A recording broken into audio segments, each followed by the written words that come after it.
I'm really excited. Hi, welcome to Fiberchats. My name is Irina. I'm the host here. And today I have a guy who you probably know from Instagram. That's how I found you. Adam, welcome to my channel. Thank you very much. Well, I told you before we started that I sort of watched in awe how you skyrocketed through Instagram. Like you were like that beautiful comet that like nobody can not notice. Came out of like nowhere, and then suddenly you were everywhere. Like every time I go and recommend for me, like boom, you're there making and you just bring smile to my face every single time you post something. That's so nice to hear. Thank you. I don't think I've ever been called a beautiful comment before. I'm definitely writing that one down. Well, let's talk before you got yourself into knitting. And for those of you who don't know Adam yet, you only started knitting 3 years ago. Yeah. Tell me a little bit about your life before knitting, before you discovered knitting. What the heck did you do all your life? So yeah, I mean, what was I wasting my time on? Right? Not knitting. What is more important than that? Most of my background is like very business based. It's very commercial. When I was out of university, I worked as a consultant for a time. I ran a team of data analysts at a biotech business, and then I got into management. I ran a food delivery business. I was operations director there for a bit. I ran a charity in Cambridge for a little time, and then I ended up in a job as CEO of a supplements business, which I did for about 8 years. I left that a couple of years ago. Um, so yeah, I've done all sorts of different things that weren't knitting, but it was a conversation actually with someone just over 3 years ago, where a colleague said to me, that she was doing for New Year's resolution, she was going to learn to knit, and I wasn't to laugh at it. But it just clicked with me, and I was like, that's a really good idea. And I'm not one that's really into New Year's resolutions, but I just felt like, why not? And so that was that for me. That was me literally hooked. Wait, what did she learn how to knit eventually? She did learn how to knit, and then she deviated and went a little bit into crochet. And she definitely doesn't take it as seriously as I've ended up taking it. Um, but yeah, I just absolutely loved it, and I dug out actually because I thought you might ask about the like learning to knit. I dug out actually the first thing that I knitted because I was thinking about it and thinking, I used to think that I was a normal knitter in some respects, but now I really realize that 3 years for what I do with knitting isn't so normal. It's not that common. But this is the first thing that I knitted. It's a scarf. Mhm. Um, and it's not terribly impressive. It's nothing like what I knit now. But the fact that I wanted to knit Cable. a reversible cable on it, and it's the same on both sides. Like now I look at that and I think, okay, I definitely wouldn't teach someone with the first thing to knit being a scarf with a reversible cable on it. So I think that that was there from the beginning, that I just wanted to do more, and I had ambitious goals from the outset.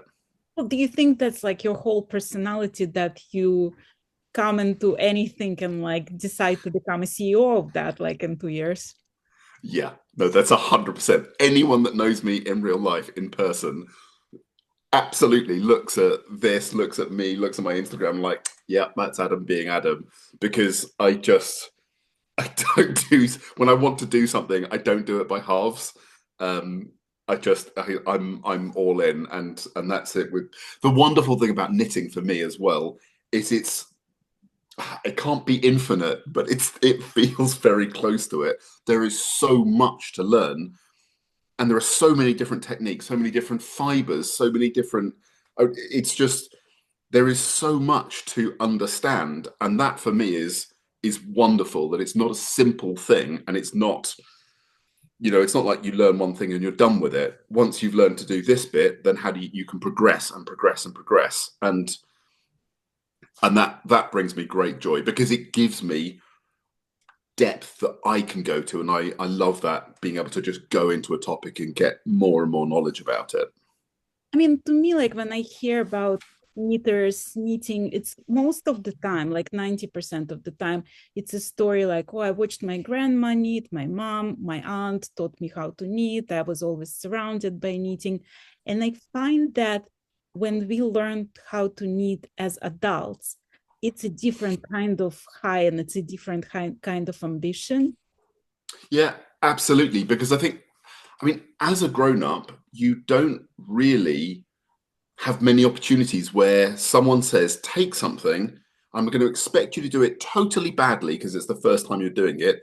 And you're going to practice and practice and practice. And you'll go from something crappy to something amazing in, over a period of time. But also, the wonderful thing about knitting is that every step along the way, you're creating something. And and I love that. Like I love the memories that I have attached to everything I've knitted. Like I know where I knitted them, how I knitted them, the feelings I had, why I did, and it's just very different from, yeah, as you say, the most of the rest of the adult experience. So Right. yeah, it's lovely. Well, you went to Oxford. Oh, you You really did dig. Oh, I did. I always do my homework, Did you approach knitting the same way, like serious all the way, like university level knitting? How did you learn? Oh my goodness, my tutors at Oxford would wish that I worked as hard at my studies there that I did with knitting. No, I really um I did the bare minimum to get a good degree from Oxford, I think, and I enjoyed everything else about life there. I enjoyed the rowing, I enjoyed the socializing, and my degree. So I did engineering, economics, and management. Um, that was really useful for me, but I didn't apply myself in the same way. I didn't find it as richly fascinating as I have done with knitting. Um, and I guess that there are some subjects in life where I am able to throw myself into it, and I really get passionate about them. My degree wasn't one of those, I'm afraid. But then I didn't become an engineer, so that's probably why. But how did you learn to knit? Like, was it YouTube? Did you take classes? Did you read books? What was that process like?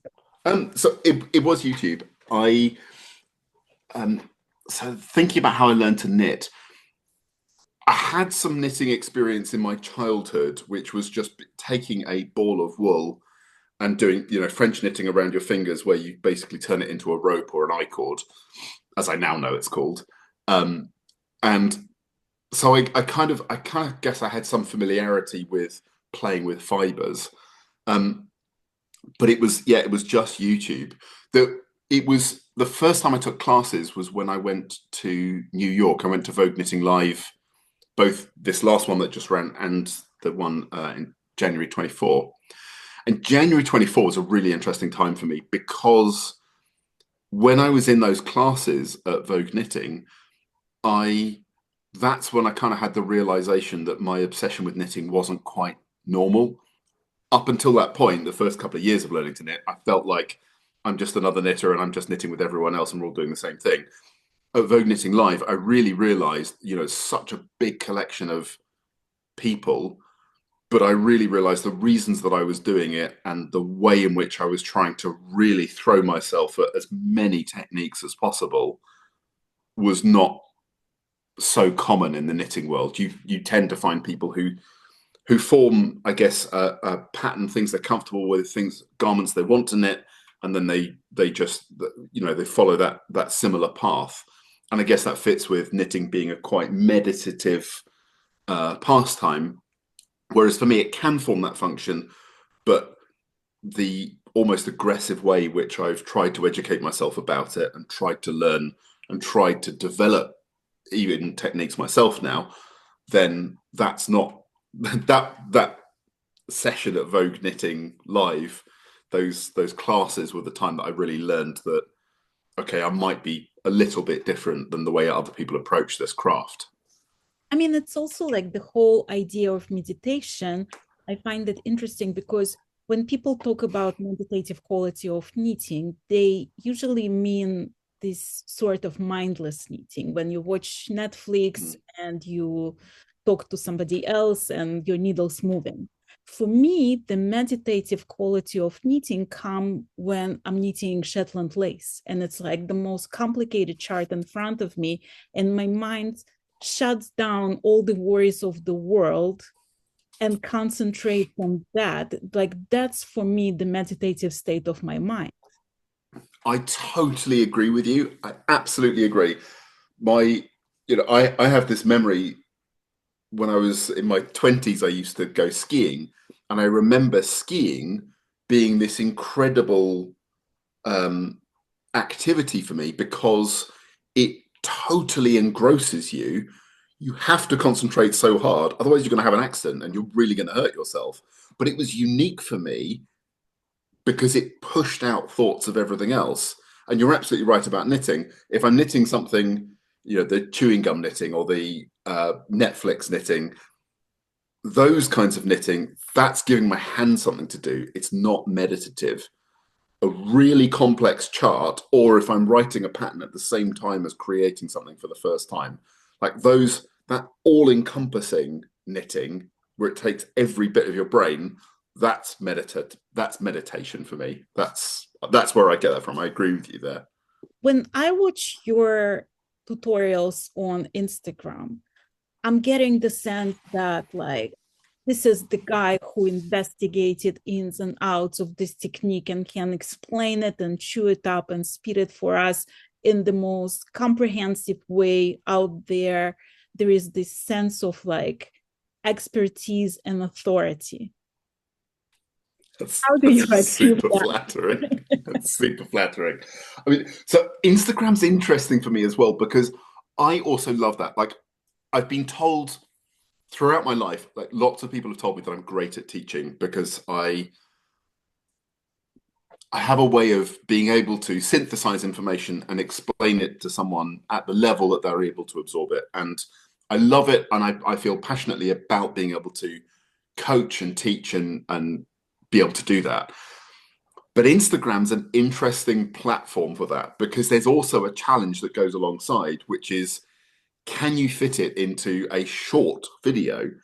So sometimes I've when I started out this process of trying to grow an Instagram profile, I would record 20 minutes of video and then I might be able to edit it down to 10 minutes or 8 minutes of video, but I would regard that as this is a good lesson on how to do an I-cord cast on. But if you upload that to Instagram, if you were to play that on Instagram, no one watches it. Instagram won't show it to anyone. It won't get shared. It doesn't do anything. And so maybe for one person out of every 100 that scroll through your videos, that might be useful and valuable. But there's a balance on Instagram between making it catchy enough for people that it's got enough engagement in it, but not making it so fast that it's gone in a flash and you don't know what you've seen there and was it actually helpful. And I wonder there, I mean, for me, in a sort of medium term, it makes me think about platforms like YouTube and so on instead, where they might be better suited to having longer form content, a longer form, better discussion about all of the techniques involved. And rather than having, being able to talk about I chords as a whole class, because you've got I chords when you cast on, you've got I chords on the side, you've got I chords as an end. You can't teach all of that in 90 seconds on a Instagram reel. So yeah, it's a funny one. But I it takes a lot of work, but I enjoy it. It's satisfying when a real when a little knitting tutorial really engages with people, and some of them really engage, and it's a lovely feeling to know that you've helped someone else understand something that they weren't necessarily aware of before. So yeah, I enjoy that. Well, I told you before we started this conversation that like when you look at Instagram accounts that really grow fast, it's usually two types of accounts. It's either the entertainers, right? The funny videos, something like you in wigs, pretending to be somebody else, or it's tutorials. And you can Mm. find both of those in your Instagram account. When it comes to growth on Instagram, like, are you approaching it as another business venture? Like, are you studying how to succeed on Instagram? Are you studying like all the tips and tricks of the trade there to make it grow? So I'm ultra disciplined about that. I'm really, really, really disciplined. And that's a practice for me, which, having run a direct consumer business for a long time, that requires real attention to detail and fastidious um, attention to how each advert runs for you, how each metric in a business performs. And so when I thought I'll have a go at Instagram and see, if that's a thing and what I could use that for, I approached it with exactly the same nature, and I've, in a way, my account has changed quite a lot in the 6 months I've been doing that because I've learned, and where I can, I try to do 5 videos a week because not because I think that's the right amount of content that people want to consume. I think it's probably a little bit too much, but it gives me 5 chances every week to learn something new. And that's what I'm trying to do. It's another trying to educate myself. I suppose it's another example like knitting, that I'm throwing myself into studying a topic. The difference with Instagram is I think there are so many people trying to sell you on the idea that they know best or they've unpicked the algorithm. I know from my life in data science and analytics, that's not that you don't learn so much by random people telling you stuff. You just have to do it. You have to work at it, and you have to study it yourself, and you have to study what you can do. So that, yeah, you're right. These two kind of models that have come up, this kind of humorous comedic angle plus the teaching. You're right. If you look at Instagram and knitting, you see those around. I've come across those. I've come to those organically through my, iterative process where I've been just trying so many different things, and when something's worked for me, I've built it into my schedule. I've got 5 videos a week. One of them every week, pretty much every week, is a tutorial now. One of those every week, I try to make funny or light-hearted in some way, and then I'm experimenting with the other ones about what else might work for people and for me. Obviously, if I don't like doing it, I'm not going to do it. Right. Let's talk a little about like a controversial topic of AI and technology. Yeah. Again, like we were talking before we started this interview, that there are creators who rely on AI for idea generation, for captions, for hashtags, for everything basically in between, for both YouTube and for Instagram. What's your feelings on the matter? A truly great brand manager, a really experienced brand executive, once told me that he didn't believe in this idea of A/B testing. When you put an advert out, that you put 2 or 3 or 4 different versions of it out to see which one works. He he never ever ran that as a process because he thought it made people lazy. He said, if you let yourself just go, oh, what are the 3 best options I've got? Let's experiment with those. It makes you lazy to force yourself, like, to really focus on which one is going to be good and why it's going to be good. And I think I worry about that with AI.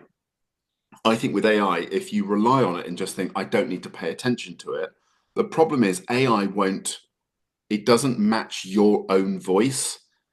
And I think, with Instagram, if someone wants to engage with me or engage with my content, it's because it's me. And I think if they want to do that, I'm letting them down if I'm using AI to generate any part of that. So I don't, in terms of generating hashtags or anything like that, I haven't really done that. I haven't used AI for that, and I don't really feel like that's right. This is the first time in my professional career that I've ever put myself fully out there as myself, and I don't really see why I would shortcut that by using AI, because part of this is about being me. Are you surprised at yourself that you are doing that? Because like being a CEO of a big company, like there is certain sort of image reputation to uphold. And here you are coming, entertaining people, doing some silly things and some whatever, not that Yeah. serious stuff, Are you I mean, surprised that you are stepping outside of your usual self? yes, a little bit. And it's funny, there are some people who I meet in real life and they definitely just don't know what on earth has happened to me. And certainly, the comments I get on having worn wigs, but I don't care. I felt like if it generates a smile, you said I made you smile in the videos, like that's more important than someone thinking, well, I saw you wearing a suit, so why are you not wearing a suit anymore? I don't care. If you've got to hang up about a suit, I'm sorry, that's your problem. And I think like I think I'm fun or I like to have fun. And I think people that appreciate that and understand me get that side.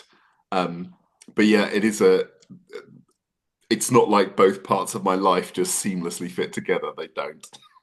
I mean, is that the like midlife crisis knitting style?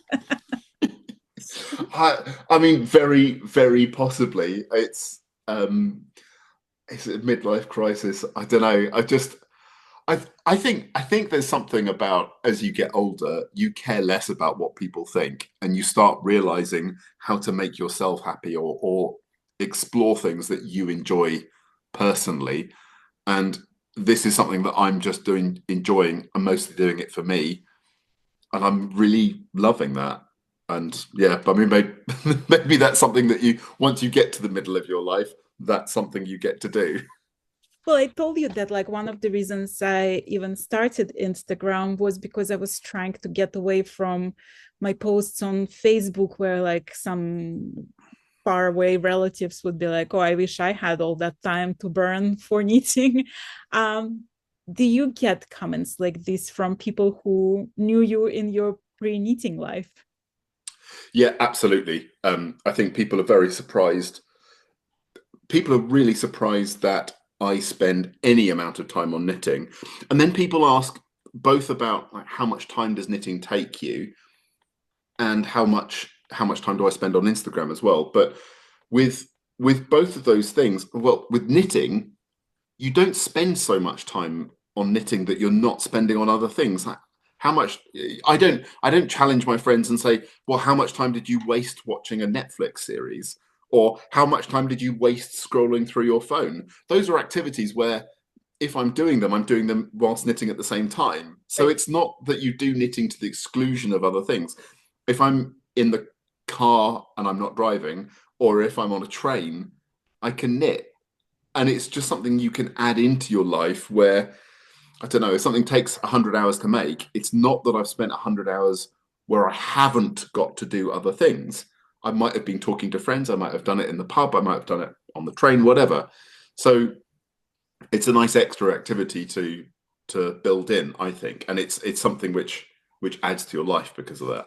When people tell me like, "Oh, I'm just not patient enough to knit," I'm like, you know what? I'm the least patient person on planet Earth. Like, don't have patience for anything.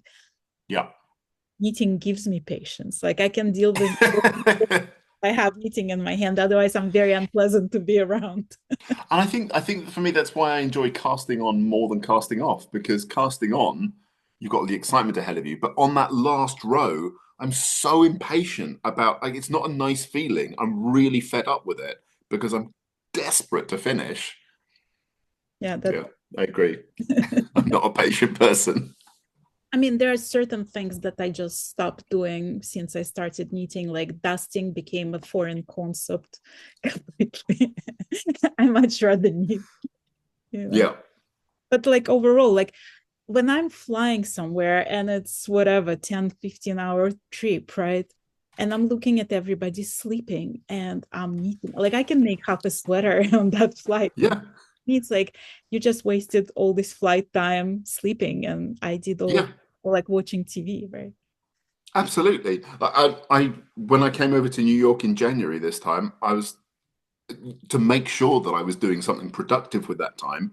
I left my house without a warm hat to go to New York in January, Oh, and that was a cold January this And time. that was exactly, and I took two balls of wool and my needles, and I was like, "You have to have a hat by the time you get to New York, or you're going to freeze." And I knitted one. Like, it's absolutely, it was. I loved it, and I love that hat as well. That it's given me that memory of that journey as well. Like, it's, yeah, and that's absolutely not wasted time. And anyone that thinks that, oh, how do you have so much time for that? Well, why do you waste so much time doing things that aren't knitting, frankly? Right. Well, when you think about knitting, like, and I know that's not how it historically started, but like over the last century, let's say, the view of knitting that it's like it's women's art. Have you ever encountered any kind of hostility, or do you think being a man in the knitting world is actually an advantage?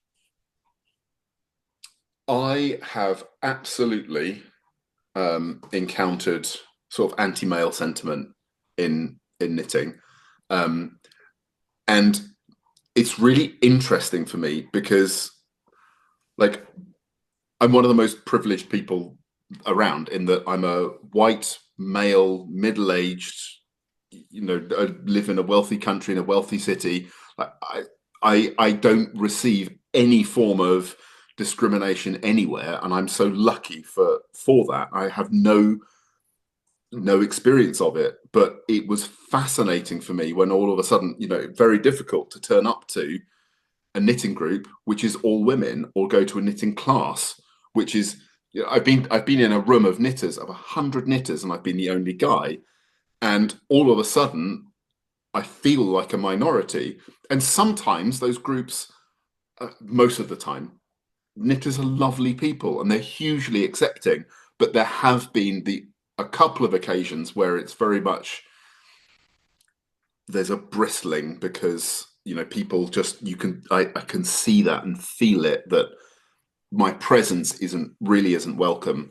And it's a shame, but I also understand that. Like, the way that knitting groups form, sometimes they're very therapeutic as well, and and if you've got that therapeutic bubble, if you like, and that it's largely um, one gender, or if it's entirely women, I completely understand why you wouldn't want a man to come into that environment. I do understand it, and I have respected it, but then also I really do believe that knitting is something that anyone and everyone can do and should be able to do, and there are no rules against it. Um, so it's a tricky one. Like, yeah. So I've yes, I've received anti like, why are you here sentiment, but also I've tried to get over that. Well, but do you think that being a guy in this space gives you also an edge at catching attention and like succeeding where women would go unnoticed? No, I think I think to some extent it's a disadvantage, because the one thing that I really would like to do is spend more time designing and be able to create more designs. But if you want to take the example of sweaters, jumpers, then I mean, you're at a natural disadvantage by being a man, because anything you knit is going to be 50% bigger. It takes 50% more material, which means it takes so much longer to make in the first place.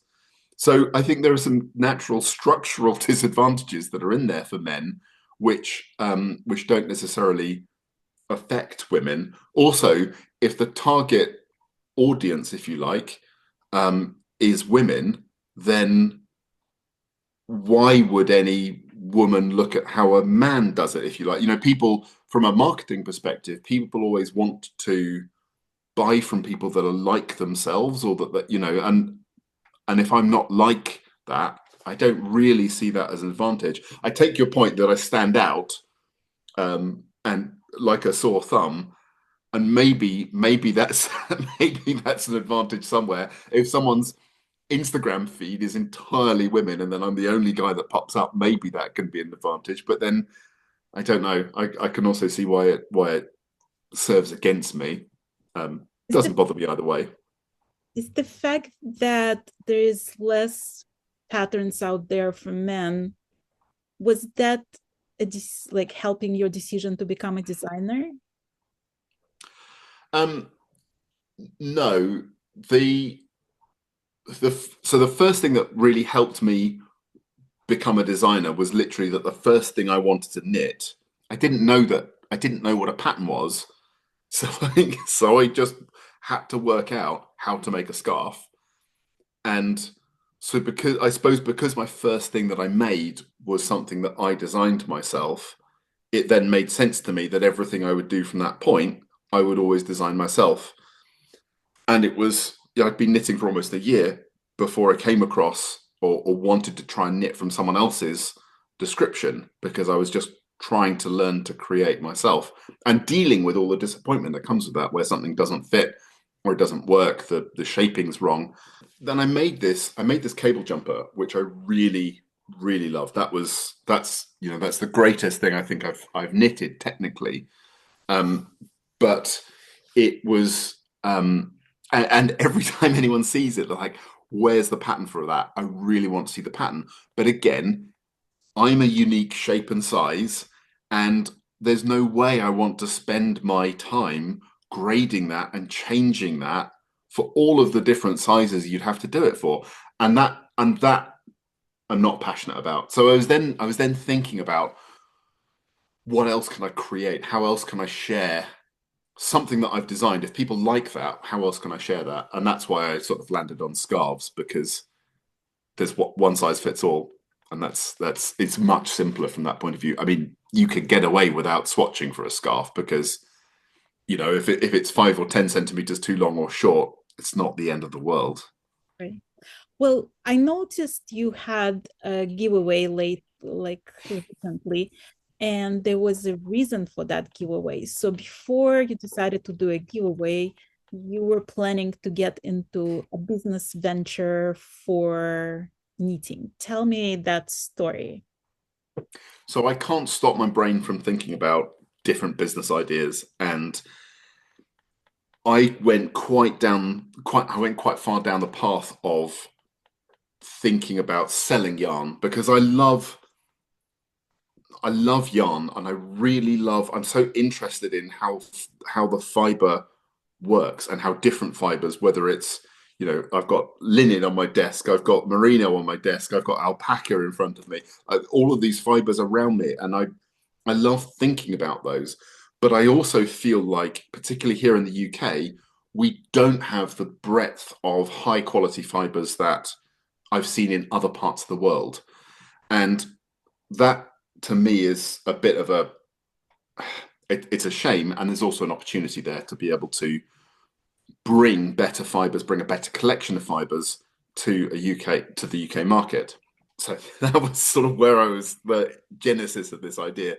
So I then thought about, well, how could I do that? And because I'm based in Cambridge, I thought about creating a range of scarf patterns, which was based around a pattern I've now released, the university scarf, um, and also in sort of colours that brought together elements of Cambridge University and the colleges as well, because every one of the 30 plus colleges in Cambridge has their own different colours.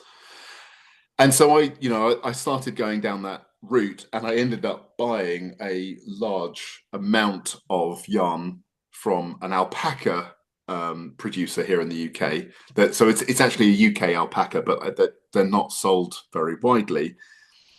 So I was going to sell all the kits for that, and then life happened, stuff happened, it got in the way. It was summer. It sort of went to the back of my mind. I went off in a different direction. I got distracted, whatever the excuse is, and I didn't come back to that until I was moving my desk and stuff in here. And then I was like, I've got to deal with these boxes of yarn. And I thought, what a nice way to deal with a de-stash was to do a giveaway. And it was lovely. It was a good thing to do, I think. Well, when it comes to knitting, like, do you have a 5-year plan? Are you treating it as a business? Do you have ambitions of world dominations and dreams of like a business empire?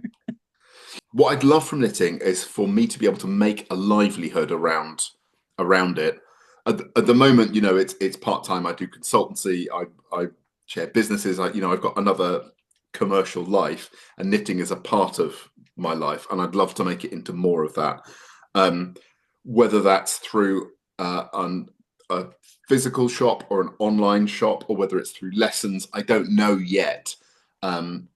But I kind of say yes to everything at the moment, just to expose myself to everything within the knitting world. And I know that the right thing will arrive for me at the right point. And so if I have an ambition in 5 years, it's that maybe I've made a decision on what I'm actually going to do and have developed a 5-year plan. A plan for a plan. You've collaborated with Malabrigo like very early on of your knitting journey. Do you like collaborations with brands? Are you looking for collaborations with brands? And like, what would be your ideal type of collaboration? So I'm a huge Malabrigo fanboy. I think their yarn feels perfect for me and my fingers, and I love the results that it gives. And once you get familiar with the brand, for me it was a very easy way to develop a lot of the things that I was developing. So Malabrigo has done so much for me in terms of understanding how to knit. I've got a design at the moment which I've been working on for almost 6 months on and off now, and I'm so excited for it. And I was thinking about going back to Malabrigo with this design to ask them again, for do they want to supply the yarn, and I'll make the design for them. They publish it and so on.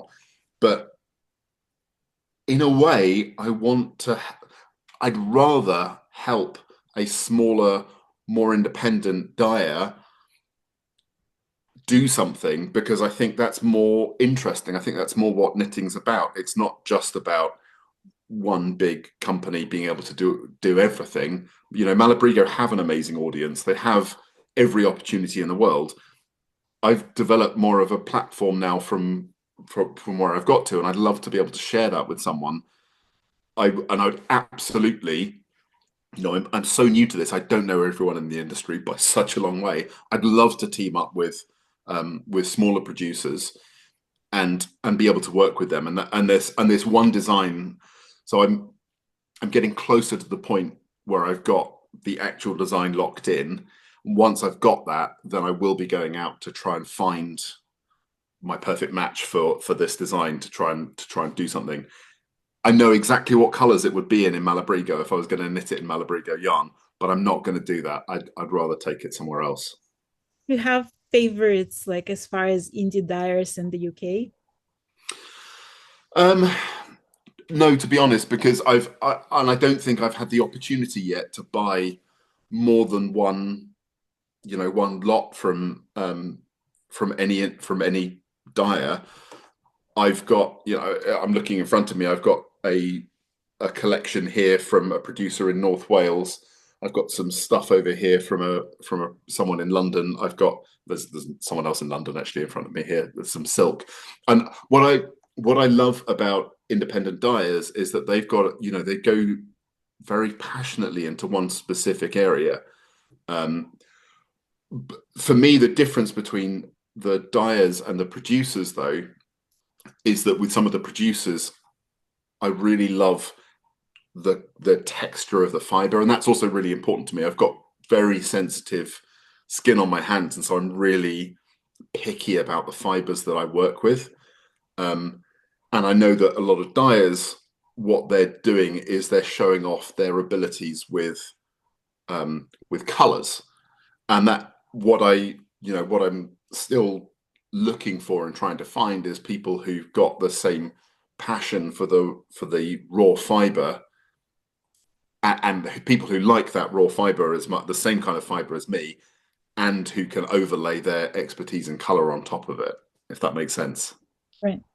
Well, you know how we were saying that we wasted all our life not knitting. Do you feel like you wasted all of your life not buying yarn? Like, what does your stash looks like nowadays? Don't tell anyone. What's happening in Fiberchats stays on Fiberchats. Great, as long as no one else finds out about it, that's Right. fine. I was vegetarian for a year once, And then after I was a vegetarian for a year, I think I ate more meat the following year than I didn't eat in the year I was vegetarian.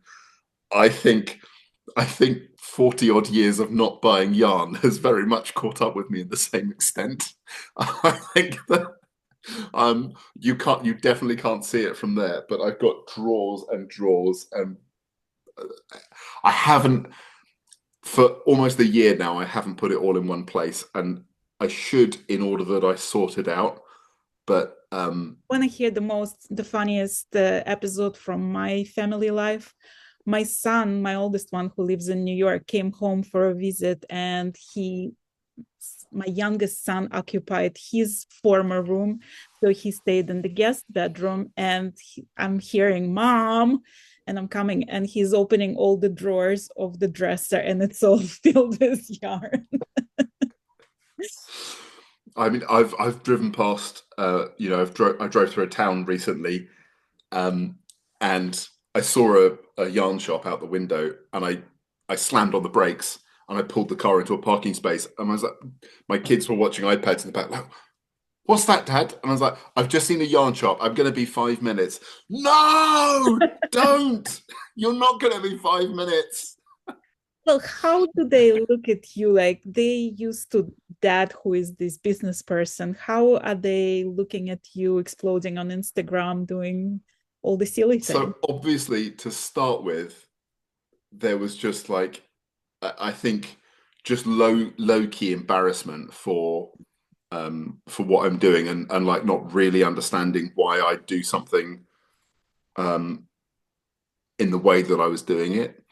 Um but it's definitely turned into pride because kids, I mean, in a way I hate that I've done it because children, as a parent, you try desperately to teach your children. Obviously, you can't be an influencer. Obviously, go and it's so much more important to pay attention in school. You can't just grow to thousands of followers, blah blah blah, and all of a sudden they're just beaming with pride that I have done it. And they ask me every day, how many followers have you got today? Um, my eldest, so he's 13. A teacher stopped him in the corridor and said, "Oh my God, I found your dad on Instagram. He's amazing." And I asked my son, I said, how did that make you feel? And he said, it was pretty embarrassing. Like, and I was like, is it not a big thing that I've got, I've developed this big following? He's like, "It is amazing, Dad, but I wish you'd done it in something that wasn't knitting." Yeah, okay, fair enough. Funny. But yeah, like I mean, my son sometimes he comes home and he works from my office, and then people will ask him, "What the heck is behind you?" And he's like, "Oh, this is my mom's YouTube studio," and I can hear the pride in his voice. So yeah, Yeah, it's funny. It's a bit of both. I mean, my kids name this my woolery. I'm not sure if the woolery is I love. quite the name for it. Well, Some people call it an office. Yeah. let's talk about another controversial thing. So there are Mm. knitters, and then there is you. Let's talk about all the whips that I just recently watched you post the reel about. How many whips are we talking about? And do you ever feel guilty, like having that project stare at you accusingly that you haven't touched it in a while? So on that video, that was a couple of weeks ago, wasn't it? On that video, I had 9, and since then I finished one, and I've started a couple more.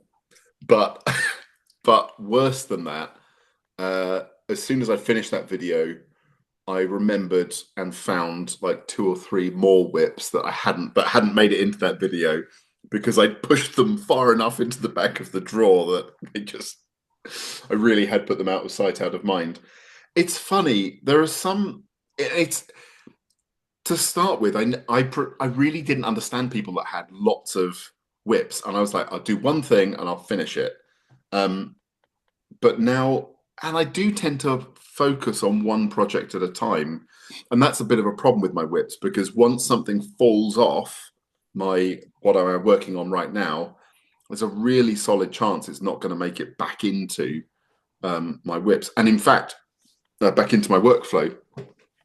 And I struggle to think of things that I've, that once they've been there for a couple of months, I don't think I've re-picked something up and then restarted it. So I don't know. It's an interesting experiment. When at some point I have to be realistic about it. And I used to know someone who had this great rule in their wardrobe, and they said if they hadn't worn something in their wardrobe for 12 months, it went to the charity shop.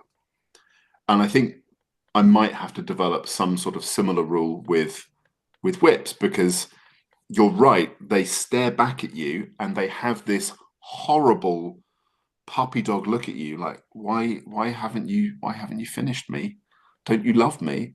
And I just like, it breaks my heart sometimes when you think I know why I wanted to make that. I don't feel that way anymore. And knitting has to be enjoyable. Although that's why I do it. And so for me, I guess where a whip is going to like detract from that, maybe it should just go. But I want to tell you a funny story. So when I first started knitting, and that wasn't that long ago either, it was like about 7 years ago. So one of the first projects I decided to make was a blanket for my son, for him. I think it was college present or something, like he was about to go to college.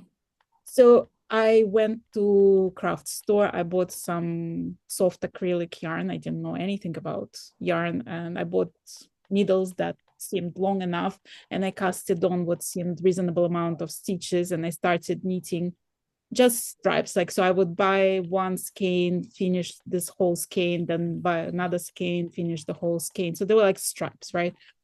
And then when it seemed like it was long enough, I casted it on, only to realize that what I thought is going to be the width of it was the length of it, and it was about 13 feet long. For all three of my children, I have a picture somewhere that all three of my children were like very comfortably wrapped in that one blanket. amazing. That sort of taught me that maybe I should have swatched, except I never really changed. And even though that was such a major failure and it showed me the importance of swatching, I'm still sort of, I like to live on the wild side, and I don't put lifelines and I don't swatch. And I'm thinking, what can possibly go wrong? And most of the times it's like with the experience, it doesn't come to that like catastrophic failures, but like it stayed in my character. When you look at your knitting journey, do you see a lot of like evolution? Have you changed a lot, or like is there still the same? Like, do we learn from our mistakes? I I think mistakes are so important in knitting, and I'm someone that doesn't rip back. I won't, because I see that as wasted time. I see value in the agonizing pain of looking at something that you've made and it being wrong, because I think that pain is that's what I learn from, and that's important to me. So I value that in as much as someone else values having the perfect object. That's fine. I'm knitting because I want to develop, and so seeing a mistake for me is the little needle in me that helps me be better next time. But I make mistakes now, but they're not the same mistakes that I used to make, and you do get better and better over time. With brioche knitting, I made this mistake in my mother's jumper that I made for a couple of years ago, and I didn't know how to fix brioche knitting. I'd gone a few rows past, and it was just in there, and it's on her back now, so she doesn't really mind it, but I know it's there. Every time I see that, it is such a painful reminder for me, and it helps me focus when I'm knitting brioche now, that I know I never want to fix brioche. So when I'm doing it, I'm really paying attention. Whereas I think if I'd gone back and fixed that mistake, I'd probably still make mistakes and then just go, oh, I'm going to go back and do it. And it's fine. It's just a different style of knitting, but but I value those mistakes and I value the pain that they cause me for also what they give me about learning. I've got, where is it? I've just finished it. I've got a video dropping, like it's probably as we're speaking, it's going live. But I've got a hat that I've just finished. My daughter will have nicked it because she loves this hat and she keeps taking it and going and wearing it. I'm like, no, I haven't finished generating my content for it. But the video that's coming out this afternoon, or it will have dropped by the time we publish this.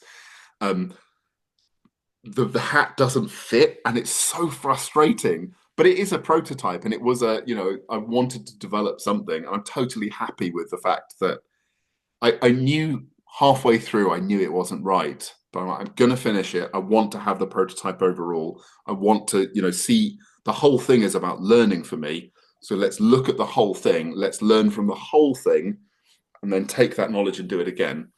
So I absolutely make mistakes and I I try and embrace them.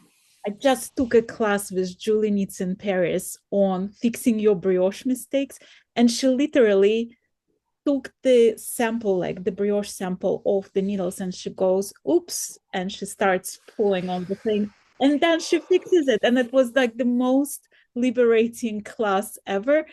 Except like when I was preparing for the class and I sort of forgot that there is homework, and I figured out that there was homework the morning of the class, like an hour before. And somehow I sat down, and mind you, like I've been test knitting. I was on Julie's dream team, what she calls it, for years. I've been test knitting her brioche shawls for years. I think brioche is one of my most like loved techniques. I managed to make the whole sample wrong. So you know how like in brioche you're supposed to have like the knit and purl column? Somehow mine was all knit columns. Apparently there is a Oh, fancy technique that I think it's called stackinette brioche. Like I didn't even know that. yeah. Right? So my sample was nothing but mistake. I was very proud of that. I was like, mistakes here, the perfect sample for that. But it was very liberating. So I'm sort of highly recommend that class for anybody who loves brioche because it takes you on another level. Yeah. I mean, but brioche is a whole fascinating subject in itself because there's there's brioche and then there's different techniques that you can do on top of brioche, and everything that you think you know about regular knitting and purling, there's there's like so much more you can do with brioche as a technique as well. And it goes back to what we said about the depth of knitting.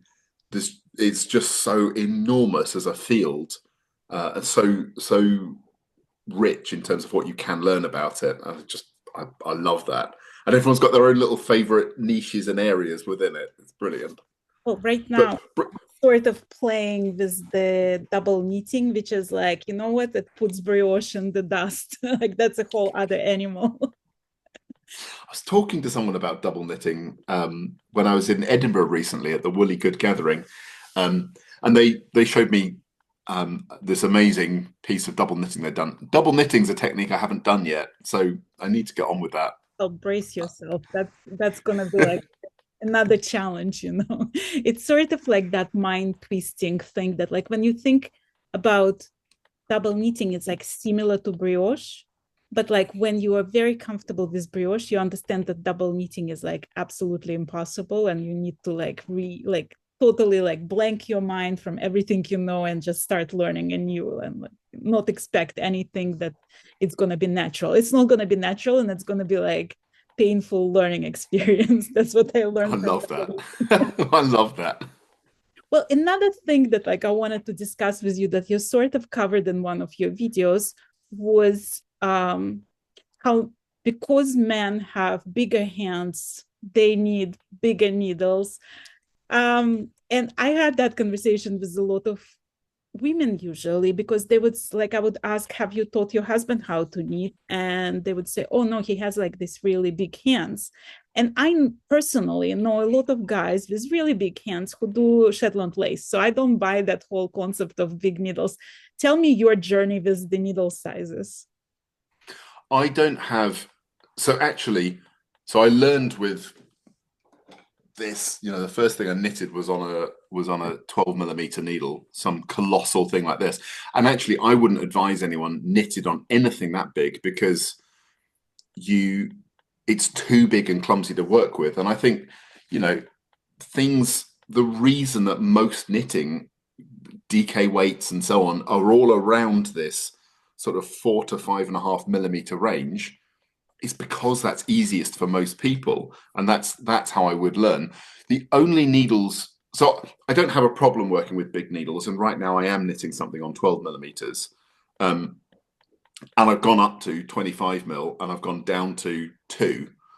So I've tried everything. The size isn't the problem for me in terms of the width of a needle.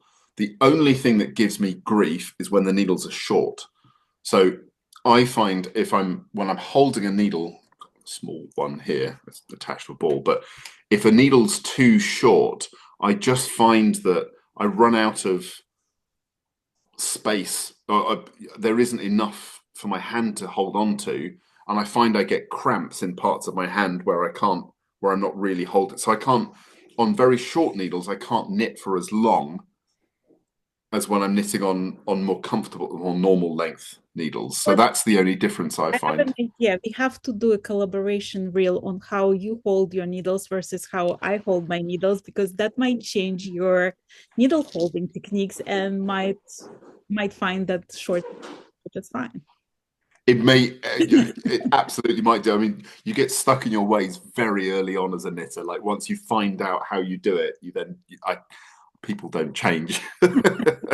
Despite the fact you Like probably should, but I find that like when I find some new knitting techniques, I usually like to try them because I find that like they might not be comfortable for me for everyday knitting, but they might come handy for like certain technique.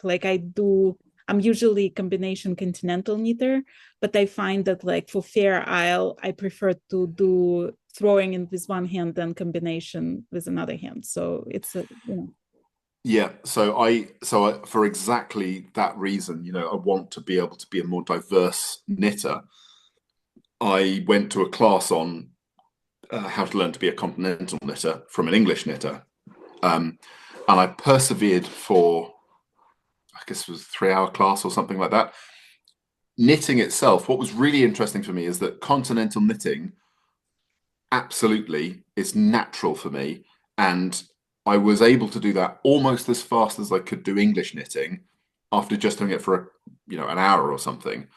But purling. Okay, so that's why you have to try. Okay, you have to go to my channel, the combination continental playlist, and look at the Okay. tutorial on combination continental knitting and try that purling because that's super easy. Like I could never like doing traditional combination purling is torturous to me, but doing combination continental purling is super fast and easy. So try that.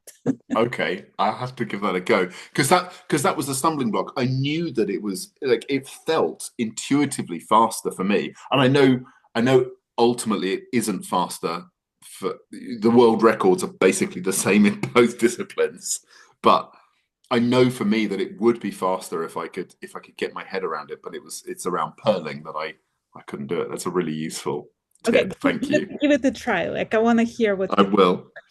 I expect a reel about it. Okay. Okay. You can make Challenge accepted. continental purling.